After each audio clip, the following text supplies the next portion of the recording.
Good morning students. आज मैं आपको बीकॉम सेम 3 का जो टैक्सेशन सब्जेक्ट है उसमें चैप्टर नंबर 3 जो है residential status for of an SSC એટલે કે कर भरना રહેઠાણ दरज्जो, उसमें प्रैक्टिकल्स में सम नंबर जो 7 है वो मैं आपको करवाऊंगी अभी।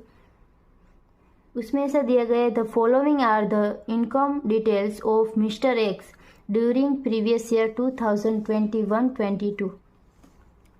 अभी ये यहाँ पे उसकी इनकम की डिटेल्स दी गई है। उसके बाद compute total income of mister X in the following circumstance. उसमें फर्स्ट है if he is resident and non resident, और sorry if he is resident और ऑर्डिनरी रेसिडेंट। सेकेंड है if he is resident but not ordinary resident, और third है if he is non resident. એટલે કે mister એક્સની પાછલા વર્ષ 2022-23ની આવકનું નીચે મુજબ છે। નીચે જણાવેલ દરેક પરિસ્થિતિમાં મિસ્ટર એક્સની કુલ આવકની ગણતરી કરો। જો તેઓ ભારતમાં રહીશ અને સામાન્ય રહીશ હોય, જો તેઓ ભારતમાં રહીશ પરંતુ સામાન્ય રહીશ ન હોય, જો તેઓ ભારતમાં बिन रहीश હોય तो।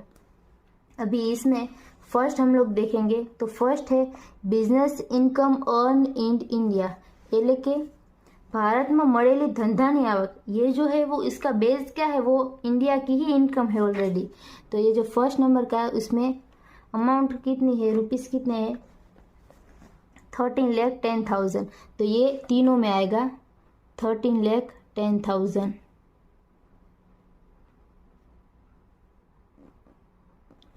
उसके बाद सेकेंड नंबर का जो है उसमें क्या बोला गया है, उसमें कहा है pension received in Dubai from a former Indian employer, એટલે કે અગાઉના ભારતીય માલિક પાસેથી દુબઈમાં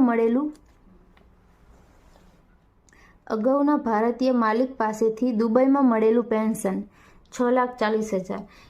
यानी कि इसका बेस क्या है, ये जो मालिक जो है वो इंडिया का ही है ऑलरेडी, और उसने जो पेंशन दिया है वो दुबई में हमें मिला है। भले ही हमें दुबई में मिला हो, मगर इसका बेस क्या है, ये जो मालिक जो है वो इंडिया का है, इसीलिए ये जो 6,40,000 जो है वो तीनों के लिए आएगा 6,40,000।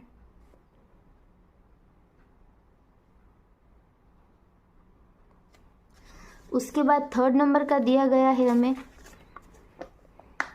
Interest received from bank fix deposit, એટલે કે બેંકની ફિક્સ ડિપોઝિટ पर મળેલું વ્યાજ। यानी कि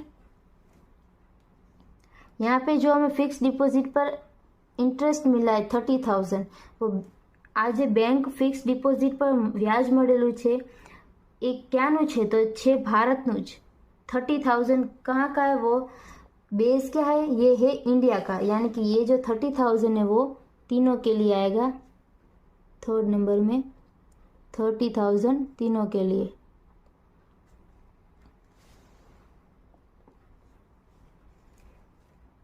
उसके बाद फोर्थ हमें दिया गया ये जो है फोर्थ हमें दिया गया income earn from agriculture land situated in Nepal. यानी कि नेपाल में स्थित खेतीवाड़ी लेनी थયેલી रकम आवक। यानी कि इसका बेस क्या है, ये जो लैंड है वो नेपाल में है, मगर हमें अक्यूड हो रही है इनकम, अक्यूड हो रही है। यानी कि ये इसकी हम लोग एंट्री किस किस में आएगी, तो अभी ये जो है फॉरेन की, मगर इंडिया में अक्यूड हो रही, यानी कि ये सिर्फ और सिर्फ ऑर्डिनरी रेसिडेंट में ही आएगा। फोर्थ नंबर का जो है उसमें अमाउंट कितनी दी गई है रुपीस, तो वो है 40,000।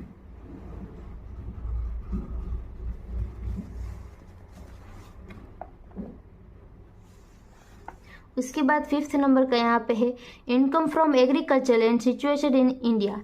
यानी कि इंडिया की लैंड है, उसमें वो जो एग्रीकल्चर है उसमें वो हमारी इनकम है, मगर इस એટલે કે ભારતમાં સ્થિત ખેતીવાડીની आवक, मगर इसमें बेस क्या है, इंडिया का ही है। ये जो है वो इंडिया में ही हमारी इनकम हुई है। तो ये हमारा किस किस में आएगा, तो अभी ये जो है वो तीनों में आएगा, मगर अभी हमें ये भी याद रखना है कि एग्रीकल्चर इनकम है हमारी, तो एग्रीकल्चर इनकम हमेशा हमें याद रखना है कि वो हमारी टैक्स फ्री होती है, तो इसमें कोई भी टैक्स नहीं होता है, तो वो यहाँ पे हम लोग नहीं गिनेंगे। 5th नंबर का जो है वो गिनेंगे, यानी कि किसी में भी हमारी एंट्री नहीं होगी। क्यों? क्योंकि ये एग्रीकल्चर रिलेटेड इनकम है, हमारी एग्रीकल्चर रिलेटेड इनकम है।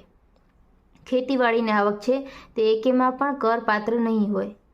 उसके बाद 6 नंबर का है dividend received outside India from share of foreign company, એટલે કે परदेशમાં स्थित कंपनीના शेयर परનું મળેલું डिविडेंड, यानी कि इसका बेस क्या है, ये जो कंपनी है वो फॉरेन की है, मगर डिविडेंड हमें मिला है तो वो हमारे इंडिया में है फॉरेन का, मगर हम इंडिया में अभी हमें मिलेगा, तो यहाँ पे 4th नंबर की कंडीशन आएगी, यानी कि ये सिर्फ और सिर्फ ऑर्डिनरी रेसिडेंट के लिए ही आएगा। क्यों? क्योंकि बेस क्या है फॉरेन का, मगर हम लोग इंडिया में ले रहे हैं, तो इसीलिए इसकी अमाउंट क्या है 60,000। उसके बाद 7 नंबर का है gift received from brother residing in America, એટલે કે अमेरिका में रहता भाई पासेથી મળેલી भेंट, यानी कि ये जो गिफ्ट हमें मिला होता है उसमें भी कोई भी टैक्स हम लोग नहीं लगाते हैं, यानी कि ये भी कहीं भी इसकी भी एंट्री नहीं होगी। इसके बाद हम इन तीनों का टोटल कर देंगे,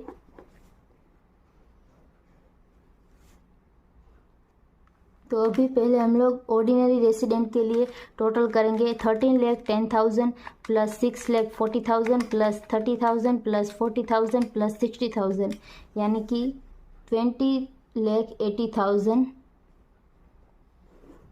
रेसिडेंट ऑर्डिनरी रेसिडेंट के लिए। अभी नॉन ऑर्डिनरी रेसिडेंट का हम लोग टोटल करेंगे 13,10,000 प्लस 6,40,000 प्लस 30,000, यानी कि 19,80,000। उसके बाद थर्ड जो है नॉट ऑर्डिनरी रेसिडेंट, उसका हम लोग टोटल करेंगे 13,10,000 प्लस 6,40,000 प्लस 30,000, तो यहाँ पे भी हमारा 19,80,000 आंसर आएगा। तो ये था क्वेश्चन नंबर सम नंबर 7। उसके बाद मैं आपको सम नंबर 9 जो है वो कराने वाली हूँ।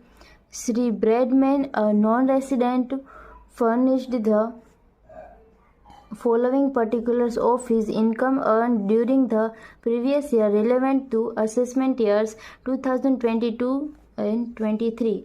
फर्स्ट यहाँ पे 6 यहाँ पे टोटल दिए गए हैं, उसके बाद है calculate his gross total income for assessment year 2022-23 if he is non-resident or resident or ordinary resident or ordinary but not or resident but not ordinary resident। तो यानी कि यहाँ पे 3 कैटेगरी में हमें यहाँ पे इनकम इसकी ढूंढनी है। तो इसमें फर्स्ट दिया गया है, એટલે કે શ્રી બ્રેડમેન જે બિન રહીશ છે તેમની આકારણી વર્ષ 2023-24ના સંબંધિત પાછલા વર્ષની આવકો નીચે મુજબ હતી।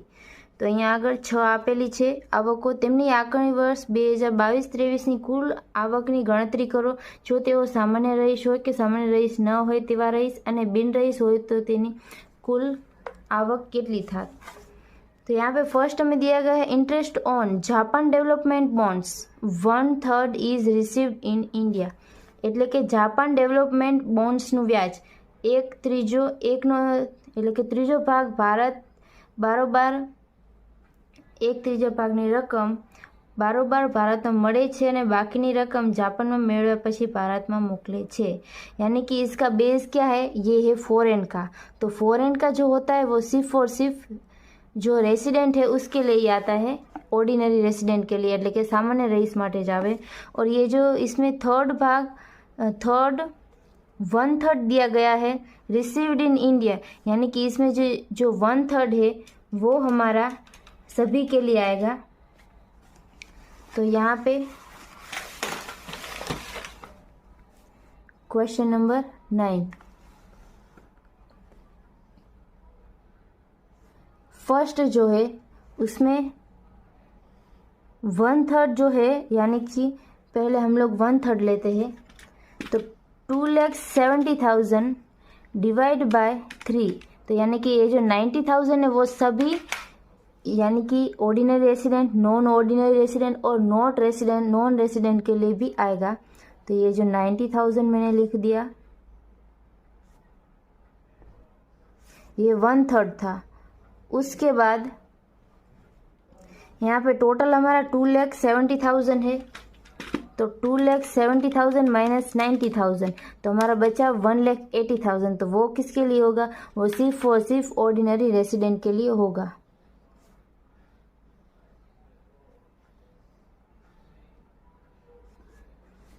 उसके बाद सेकंड नंबर का यहाँ पे दिया गया है, income from agriculture in Bangladesh received there but not later on remitted to India, वो है 93,000। એટલે કે બાંગ્લાદેશમાં સ્થિત ખેતી જમીનની આવક જે ત્યાંથી પ્રાપ્ત કર્યા બાદ ભારતમાં મોકલી आपी छे। यानी कि इसका बेस क्या, ये है फॉरेन की हमारी इनकम, मगर अभी हम लोग यहाँ पे लेंगे तो वो सिर्फ और सिर्फ ऑर्डिनरी रेसिडेंट के लिए ही आएगी। तो वो कितनी है? 93,000। उसके बाद थर्ड नंबर का है, income from property in London received outside India. એટલે કે લંડનમાં સ્થિત लंडन स्थित धंधानी आवक जे भारतनी बाहर मळेल छे। यानी कि हमारा जो बिजनेस है वो लंदन में है और हमारी इनकम भी बाहर हुई है। तो ये कहाँ पे आएगा? तो ये भी सिर्फ ऑर्डिनरी रेसिडेंट में आएगा। कितनी अमाउंट? 5,50,000।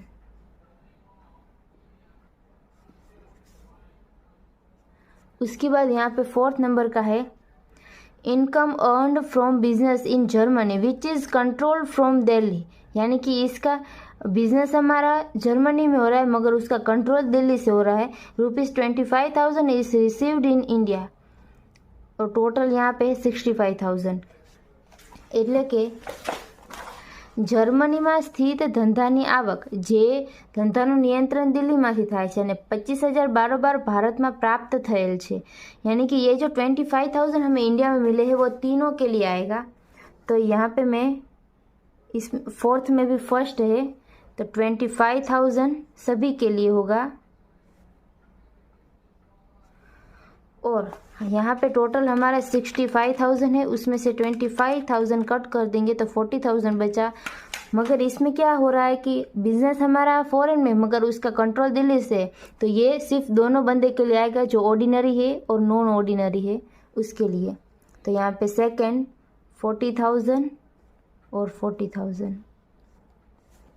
उसके बाद फिफ्थ नंबर का है, interest on FD paid by an Indian company but received outside India, वो है 40,000। यहाँ पे क्या बोला गया है कि भारतीय कंपनी ये थापण पर चूकवेल व्याज जे भारत बाहर मळेल छे मगर कंपनी कहाँ की है? इंडिया की है। तो ये जो 40,000 है वो तीनों के लिए आएगा। यहाँ पे बेस क्या है? तो ये जो हमारी कंपनी है वो क्या है? इंडियन है। यानी कि ये 40,000 तीनों के लिए आएगा। फिफ्थ में 40,000। उसके बाद सिक्स नंबर का है, profit from a business in Ahmedabad and manage from outside India. એટલે કે અમદાવાદમાં સ્થિત ધંધાનો નફો જે ધંધાનું સંચાલન ભારતની બહારથી થાય છે। यहाँ पे कंट्रोल भले ने फॉरेन में ही हो रहा है मगर हमारा प्रॉफिट कहाँ से हो रहा है? अहमदाबाद से। वो लैंड कहाँ की? वो इंडिया की है। यानी कि ये जो हमारा प्रॉफिट है वो तीनों के लिए आएगा। क्यों? क्योंकि इसमें बेस क्या है? तो ये प्रॉफिट जो है हमें इंडिया में से ही मिल रहा है। सिक्स्थ में अमाउंट कितनी? 3,27,000।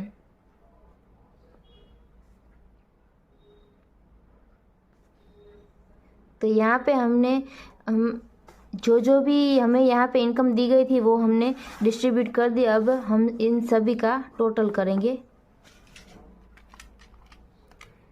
90,000 plus 1,80,000 plus 93,000 plus 5,50,000 plus 25,000 plus 40,000 plus 40,000 plus 3,27,000 तो 13,45,000। तो ये हमारा क्या हुआ? तो ये हमारी टोटल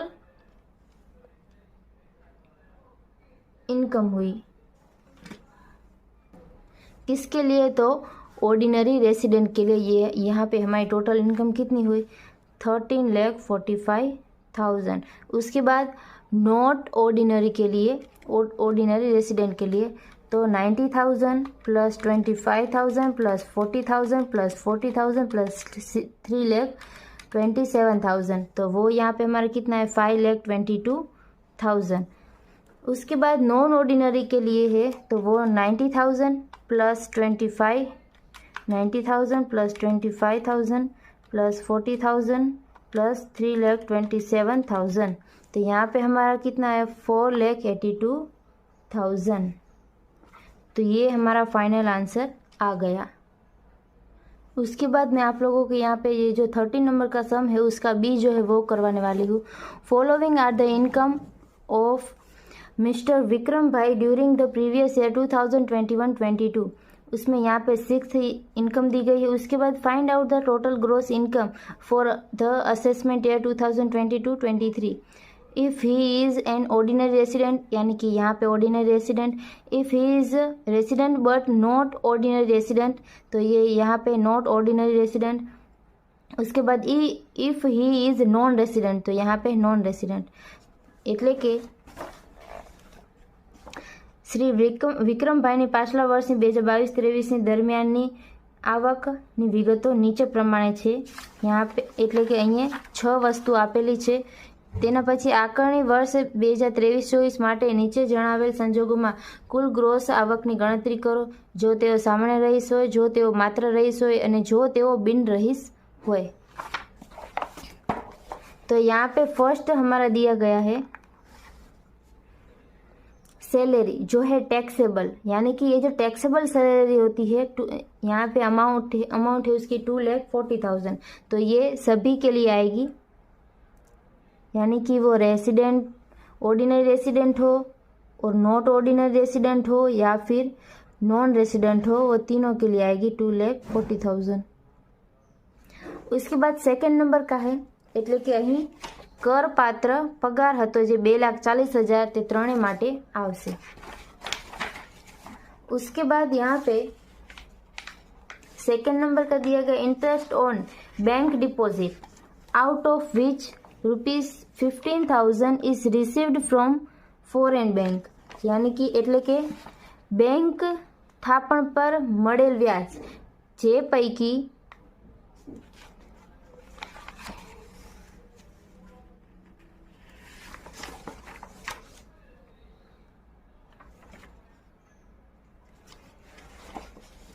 यहाँ पे एक मिस्टेक है, यहाँ पे 120,000 लिखा है मगर गुजराती की बुक में 1,60,000 है और यहाँ पे ब्रैकेट में 15,000 नहीं है, कितना है 1,20,000। तो फिर यहाँ पे ऐसा दिया गया है कि बैंक थापण पर मळेलू व्याज जे पैकी 1,20,000 विदेशी बैंकनु थापण छे, टोटल है 1,60,000, यानी कि टोटल हमारा 1,60,000, उसमें से out of which ₹1,20,000 is received foreign bank, यानी कि यहाँ पे टोटल 1,60,000, उसमें से 1,20,000 क्या है, तो वो हमारी फॉरेन की बैंक है, यानी कि फॉरेन का जो होता है वो किसको मिलता है, तो वो सिर्फ और सिर्फ ऑर्डिनरी रेसिडेंट को ही मिलता है। मगर अभी फॉर एग्जांपल फॉरेन की बैंक जो है उसमें हमें क्या हुआ, रिसीव हुआ है, ये फर्स्ट में सिर्फ आएगा, मगर क्या आएगा, जब भी हमारी फॉरेन बैंक की डिपॉजिट हो तभी हमारा सिर्फ और सिर्फ फर्स्ट में आएगा। मगर यहाँ पे क्या बोला है कि out of which ₹1,20,000 is received, यानी कि हमने सिर्फ रिसीव किया है फॉरेन में, तो ये जो टोटल 1,60,000 है वो ये 1,60,000 तीनों में आएगा। क्यों, क्योंकि यहाँ पे हमारे क्या इंटरेस्ट ऑन बैंक डिपॉजिट, यानी कि इंडिया की जो बैंक है उसमें डिपॉजिट है, फिर भी वो यहाँ की डिपॉजिट है, मगर इसमें ऐसा बोला कि 1,20,000 जो है वो हमने फॉरेन में रिसीव किए, भले ना हमने रिसीव किए मगर बेस क्या है, ये बैंक इंडिया की है और यहाँ का हमारा डिपॉजिट है, यानी कि सेकंड नंबर का यहाँ पे 1,60,000।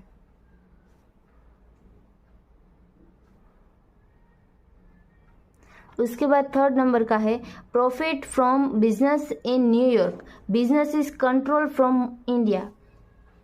એટલે કે ન્યુયોર્ક એટલે કે અમેરિકા સ્થિત ધંધાનો નફો, ધંધાનું સંચાलन ભારતમાંથી થાય છે। रुपया कितना 2 लाख, तो यानी कि 2 लाख यहाँ पे दिया गया।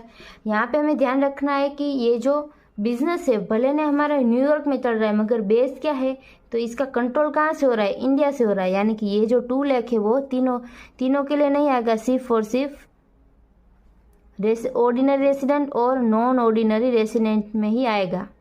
ये कंडीशन थर्ड नंबर की है। उसके बाद फोर्थ नंबर का है pension from farmer employer in India received in New York, એટલે કે ભૂતપૂર્વ માલિક પાસેથી ન્यूयॉर्कમાં प्राप्त करेल पेंशनની रकम 3,75,000। यहाँ पे बेस क्या है, ये जो मालिक जो है वो इंडिया का है, यानी कि इंडिया का जो होता है वो तीनों के लिए होता है, तो यहाँ पे 3,75,000 तीनों के लिए होगा।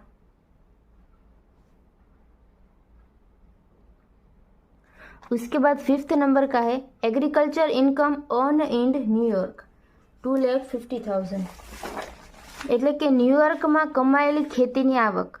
यहाँ पे बेस क्या है, ये है फॉरेन का और अभी हम इंडिया में लेके आएंगे, तो ये सिर्फ और सिर्फ ऑर्डिनरी रेसिडेंट के लिए ही आएगा। कितना 2,50,000। उसके बाद सिक्स्थ नंबर का है profit from business at Bombay controlled from New York and 50% of profit is received in New York 2,80,000, એટલે કે મુંબઈમાં ચાલતા ધંધામાં કમાયેલો નફો 50% रकम न्यूयॉर्क अमेरिका में મળેલી છે અને ધંધાનું સંચાલન ન્यूयॉर्कમાંથી થાય છે। यहाँ पे बेस क्या है, कंट्रोल जो है बिजनेस का वो फॉरेन में हो रहा है, मगर हमारा प्रॉफिट कहाँ पे हो रहा है, तो वो बॉम्बे में हो रहा है, यानी कि इंडिया में हो रहा है। तो ये जो 2,80,000 है वो तीनों के लिए आएगा।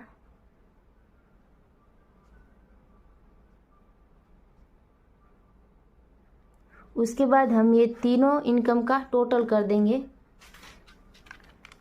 2,40,000 plus 1,60,000 plus 2 lakh plus 3,75,000 plus 2,50,000 plus 2,80,000, तो यहाँ पे हमारा टोटल कितना है 15,05,000।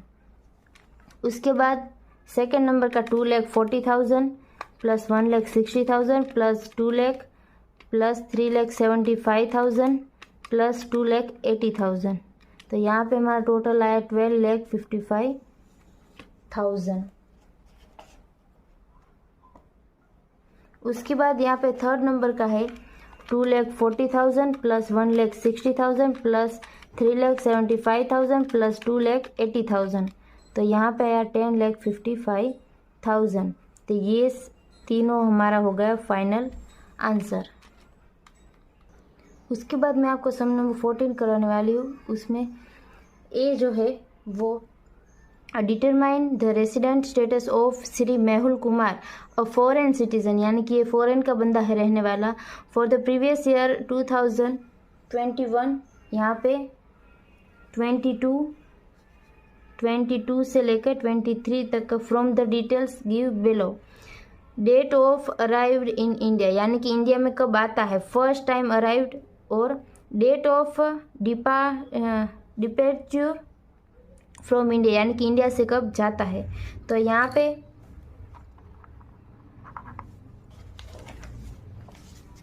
श्री मेहुल विदेशी નાગરિકની નીચે આપેલી વિગતો પરથી 2022-23ના પાછલા વર્ષ માટે તેમને રહેઠાણ વિષયક દરજ્જો નક્કી કરો। ભારતમાં આવે છે 20/4/2019 અને જાય છે 1/7/2019। તેના પછી ફરીથી આવે છે 1/1/2020 અને જાય છે 30/9/2022। तो यहाँ पे हम लोग पहले ईयर लिख देंगे। यहाँ पे प्रीवियस ईयर कौन सा है, 2022 से लेकर 23 का, और उसके बाद 21 से लेकर 22, 20 से लेकर 21 और 2019 से लेकर 20। अभी इसके बाद यहाँ पे क्या हमें दिया गया, वो फर्स्ट टाइम आता है 20/4 यानी कि 20 अप्रैल को 2019 में। अभी 2019 में वो अप्रैल में आता है। 20 तारीख को आता है और जाता कभी है 1 जुलाई को, यानी कि अप्रैल, मई, जून एंड जुलाई में 1 डेट को तो वो चला जाता है। यानी कि अप्रैल में कितने दिन हुए 20, तो यहाँ पे 12 दिन हो गए, ठीक है, 12 नहीं सॉरी 11 हो गए। उसके बाद यहाँ पे मई में कितने दिन होते हैं 31 और जून में 30, तो इनका हम लोग टोटल करेंगे। प्लस हम लोग क्या करेंगे, सेकेंड टाइम वो कब आता है 1 2020 को, यानी कि 1 जनवरी को आता है। तो ये साल हमारा क्या है 2019 से लेकर 20 वाला है। तो यहाँ पे ये साल स्टार्ट यानी कि एंड कहाँ पे होगा 31 मार्च 2020 को ये हमारा एंड होगा। तो यानी कि ये जब जनवरी को आता है प्लस जनवरी, फरवरी और मार्च, तो ये 6 जो मंथ है उसका टोटल हम लोग करेंगे, तभी हमें 2019 और 20 का मिलेगा। यहाँ पे 31, यहाँ पे 29 और 31, तो इनका हम लोग टोटल कर देंगे।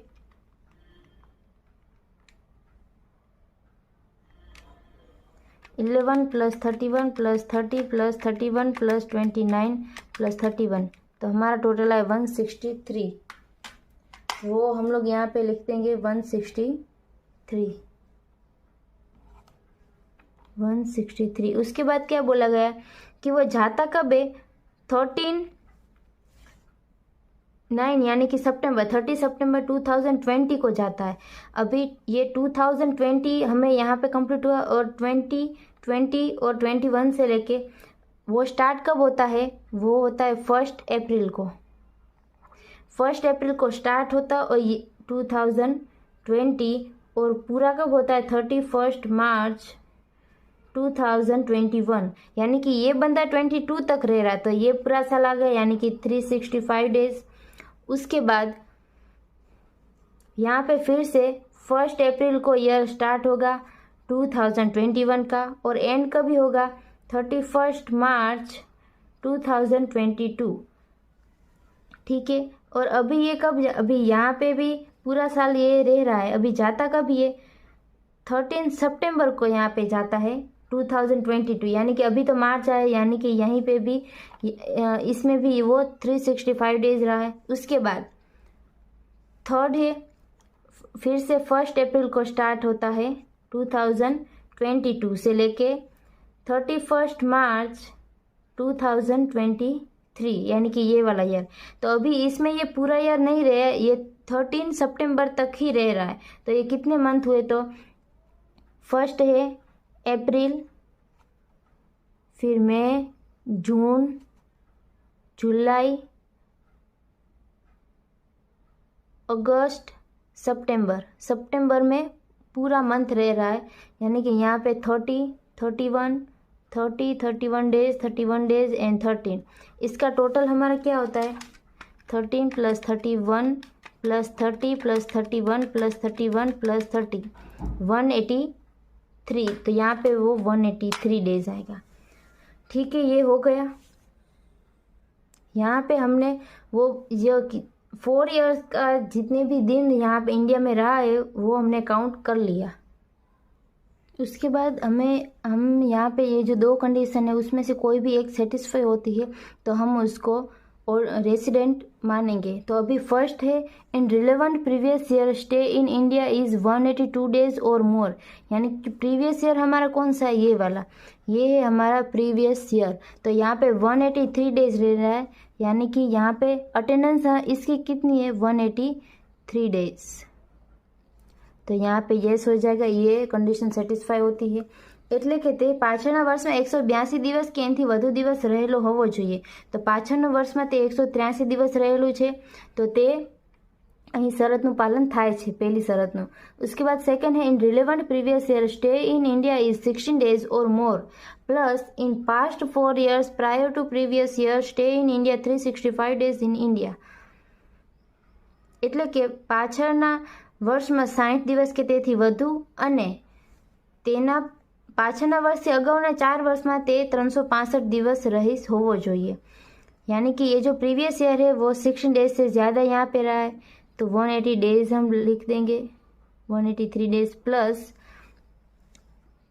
4 ईयर्स प्रायर टू प्रीवियस, यानी कि इसके अलावा जो 4 ईयर यहाँ पे तो 3 ईयर ये, और यहाँ पे ये जो 2018 से लेकर 19 तक का ईयर जो है वो यहाँ पे 0 होगा, यानी कि इस ईयर में वो इंडिया में नहीं रहा होगा। क्यों? क्योंकि ये फॉरेन बंदा है।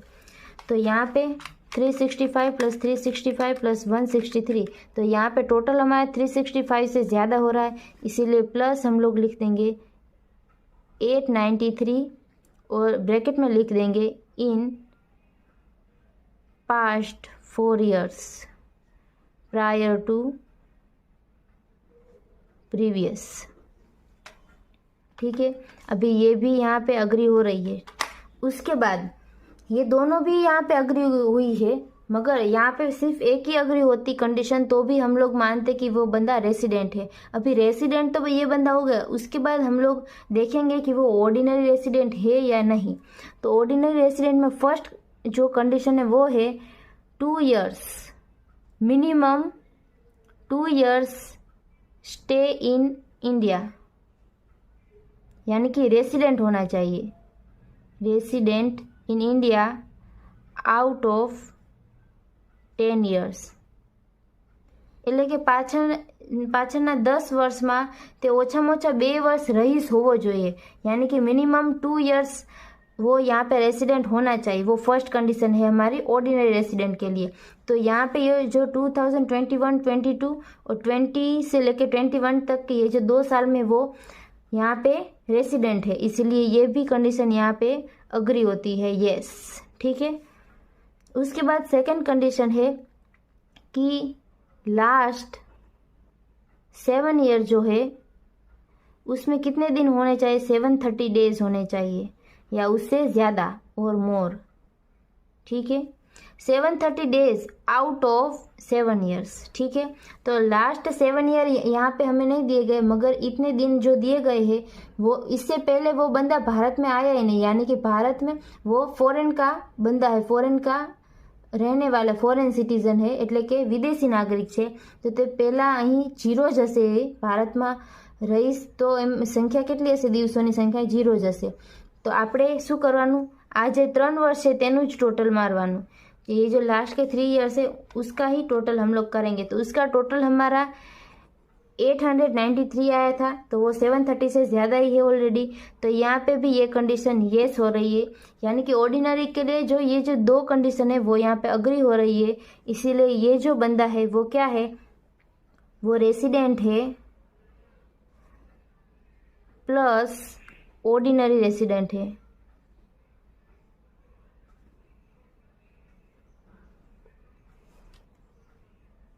तो ये यहाँ पे हमारा सम नंबर 14 कंप्लीट हुआ।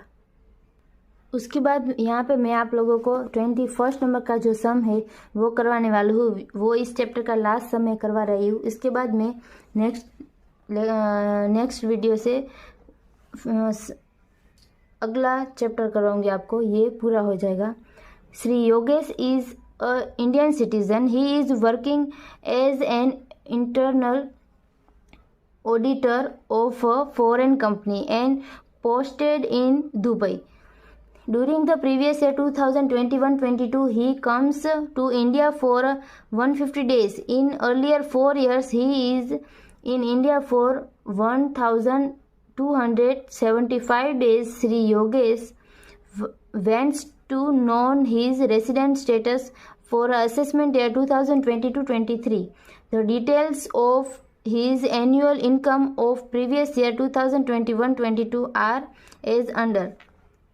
ठीक है, अभी यहाँ पे हमें क्या करना है, तो रेसिडेंशियल स्टेटस हमें इसका ढूंढना है। यहाँ पे इनकम दी गई, उसका मतलब ये नहीं कि इसकी हमें इनकम ढूंढनी है, यहाँ पे साफ साफ बोला गया रेसिडेंशियल स्टेटस हमें पता करना है फॉर असेसमेंट ईयर 2022-23। એટલે કે શ્રી યોગેશ ભારતીય નાગરિક છે, તેઓ દુબઈમાં એક વિદેશી કંપનીમાં ઇન્ટરનલ ઓડિટર તરીકે કામ કરે છે। પાછળના વર્ષ 2022-23 દરમિયાન તેઓ 150 વર્ષ ભારતમાં રહ્યા હતા।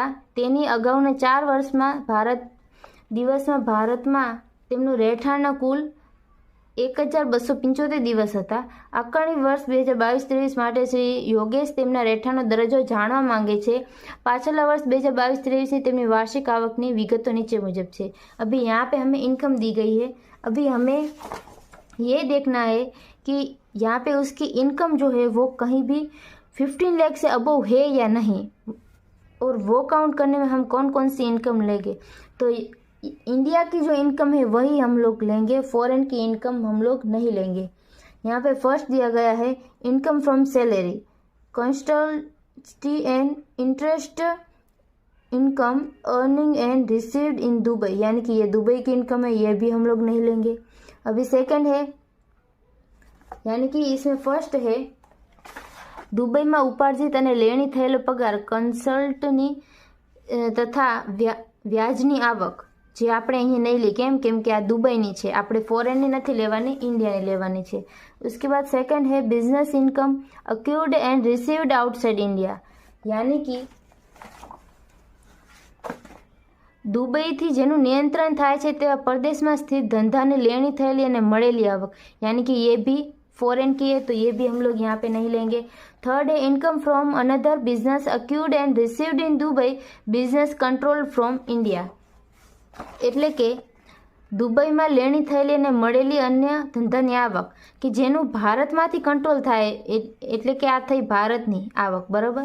ये हुई इंडिया की इनकम. क्यों? क्योंकि यहाँ पे लिखा हुआ है कंट्रोल फ्रॉम इंडिया, यानी कि ये 9 लाख हुआ, तो यहाँ पे मैं 9 लाख लिख दूंगी. प्लस ये है थर्ड नंबर की. प्लस फोर्थ है interest on term deposits with state bank of India Mumbai branch, यानी कि ये इंडिया की है, ये स्टेट बैंक ऑफ इंडिया, ये बैंक इंडिया की है, तो ये भी इनकम कहाँ की? इंडिया की, तो ये भी प्लस होगी 9,50,000. उसके बाद फिफ्थ नंबर का चौथा नंबरનું અહીં આપેલું છે સ્ટેટ બેંક ઓફ ઇન્ડિયા દુબઈની સ્ટેટ બેંક ઓફ ઇન્ડિયાની મુંબઈ શાખામાં મુકેશ ટર્મ ડિપોઝિટ પરનું વ્યાજ, એટલે કે આ જે બેંક છે એ ભારતની બેંક છે, એટલે ભારતની આવક થઈ, એટલે કે આ 9,50,000 આપણે લેશું. उसके बाद फिफ्थ नंबर का यहाँ पे दिया हुआ है life insurance premium paid in India eligible for deduction up to ₹1,50,000 from his total income, यानी कि यहाँ पे जो ये जो लाइफ इंश्योरेंस का प्रीमियम है वो भी यहाँ पे हमें मिला है. ठीक है, तो वो अब हम क्या करेंगे, तो अभी ये भी हम लोग लेंगे, मगर क्या करेंगे, यहाँ पे डिडक्शन अप टू 1,50,000, यानी कि यहाँ पे हम लोग डिडक्शन माइनस करेंगे. 3,10,000 में से 1,50,000 माइनस कर देंगे. એટલે કે ભારતમાં ચૂકવેલ જીવન વીમા પ્રીમિયમ કે જે અંગે એસએસસી વધુ 1,50,000 રકમ કુલ આવકમાંથી બાદ કરવા પાત્ર છે, એટલે કે 3,10,000 માંથી 1,50,000 માઇનસ કરશું, यानी कि 3,10,000 माइनस 1,50,000, तो हमारा आंसर आएगा 1,60,000. ठीक है, अभी हम लोग इन तीनों का टोटल करेंगे,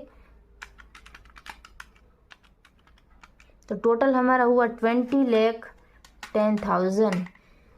यानी कि यहाँ पे क्या हो रहा है, तो यहाँ पे इसकी इनकम जो है वो 15 लाख से ऊपर हो रही है, यानी कि ज़्यादा हो रही है. ठीक है, तो अभी हम लोग क्या करेंगे, तो अभी ये जो बंदा है वो 15 लाख से ऊपर वाला है, यानी कि इसके लिए क्या है कंडीशंस. तो फर्स्ट जो कंडीशन है वो फर्स्ट कंडीशन ये है ऊपर वाली कि इन relevant previous year stay in India in 182 days और मोर, यानी कि 182 डेज यानी से उससे ज़्यादा होना चाहिए. तो यहाँ पे साफ साफ बुक में लिखा हुआ है कि ये जो बंदा है वो प्रीवियस ईयर में 150 डेज रहा है, यानी कि ये यहाँ पे अग्री नहीं होगी, सेटिस्फाइड नहीं होगी, तो यहाँ पे फर्स्ट सिर्फ मैं लिख के नो कर रही हूँ. उसके बाद और है सेकंड नंबर की, उसमें क्या दिया गया है सेकंड कंडीशन, यहाँ पे इन relevant previous year stay in India in 16 days, मगर ये बंदा कौन सा है वो 15 लाख से, इंडिया की इनकम इसकी क्या है तो 15 लाख से ज़्यादा है, એટલે કે ભારતની આવક આ વ્યક્તિને 15 લાખથી વધારે છે, यानी कि यहाँ पे 160 डेज की जगह पे हम लोग क्या लेंगे, तो 120 डेज से अबोव होनी चाहिए और 182 डेज से कम होनी चाहिए। ठीक है, तो भी यहाँ पे प्रीवियस ईयर की, तो यहाँ पे प्रीवियस ईयर का डेज दिया गया है 150 डेज, यानी कि ये 120 से अप है और 182 से कम है, એટલે કે 150 દિવસો આપેલા છે, તો 150 દિવસો જે છે તે 120 દિવસથી ઓછા છે અને 182 દિવસથી વધુ છે, એટલે કે અહીંયા यहाँ पे ये फर्स्ट अग्री हो रही। उसके बाद प्लस है in relevant in past 4 years prior to previous year stay in India 365 days in India, यानी कि वो प्रीवियस ईयर के अलावा जो 4 years है उसमें वो 365 डेज या उससे अबोव होना चाहिए रेसिडेंट। तो यहाँ पे 4 year का क्या दिया गया, 4 years का, तो वो he is in India for 1275 days से 365 डेज से ज़्यादा है, इसलिए ये सेकंड नंबर की जो कंडीशन है वो यहाँ पे अग्री येस होती है। ठीक है, એટલે કે તેની જે 60 દિવસની જગ્યાએ આપણે 120 દિવસ અને 120 દિવસથી વધુ અને 182 દિવસથી ઓછા લેવાના છે, તો અહીં તે શરતનું પાલન થાય છે। પ્લસ શું છે કે પાછલા વર્ષના અગાઉના 4 વર્ષમાં તે 365 દિવસ રહેલો હોવો જોઈએ ભારતમાં, તો અહીં આપેલું છે કે 4 વર્ષમાં તે 1275 દિવસ રહેલો છે ભારતમાં, એટલે આ જે શરતનું પાલન થાય છે। यहाँ पे सेकंड नंबर की कंडीशन जो है वो सेटिस्फाई होती है।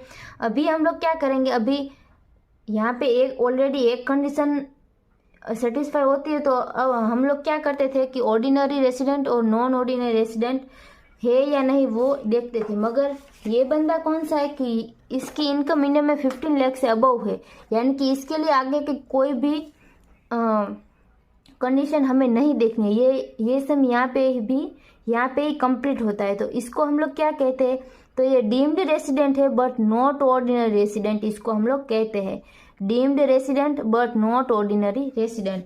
એટલે કે આ જે વ્યક્તિ છે તે 15 લાખથી વધુ આવક છે જે ભારતમાંથી કમાય છે ભલે, તો તેમાં આપણે તેની રેસિડેન્ટ એટલે કે રહીશની શરતો જોઈ, પરંતુ તેમાં હવે તે સામાન્ય રહીશ છે કે સામાન્ય રહીશ નથી તે ચકાસવાની જરૂર નથી, કારણ કે તેને ધારી લીધેલ રહીશ પરંતુ સામાન્ય રહીશ નથી એવું કહેવામાં આવે છે।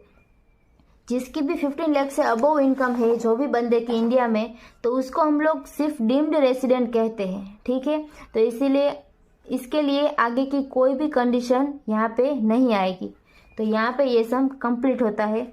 I hope you understand and thank you all.